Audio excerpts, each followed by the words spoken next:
7 ચિરંજીવી એટલે 7 કથા થઈ કાયદેસર જોવો તો.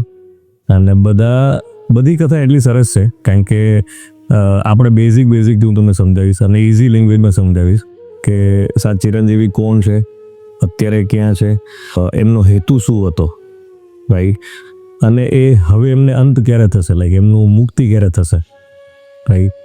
તો સૌથી પહેલાં શરૂઆત કરીએ જેવી રીતે તમે કીધું કે અશ્વત્થામા કલ્કી. તો અશ્વત્થામા એવું કેરેક્ટર છે કે આમ અત્યારે કદાચ જોવા જાવ તો કલ્કી મૂવી પછી ઘણા બધાને ઇન્ટ્રોડક્શન થયું કે યાર ખરેખર અશ્વત્થામા કરીને કોઈ છે રાઈટ. તો અશ્વત્થામા તમે પ્રેક્ટિકલ જોવો ને તો બહુ મોટો યોદ્ધા છે. મોટો એટલે લાઈક કદાચ એ એકલો ઊભો રહી જાય તો પાંડવો સામે તો પાંડવોની તકલીફ તો થઈ જ જાય. એ લેવલનું એમનું એટલું બળવાન છે પ્રેક્ટિકલ જોવો તો.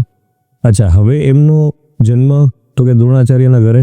દ્રોણાચાર્ય કોણ? તો કે દ્રોણાચાર્ય જે છે એ કૌરવ અને પાંડવોના ગુરુ રાઈટ. આપણે લાસ્ટ પોડકાસ્ટમાં વાત કરી હતી કે દ્રોણાચાર્ય કૌરવ અને પાંડવોને શિક્ષા આપે છે રાઈટ. તેમના ગુરુ જે છે એમનો છોકરો આ છે.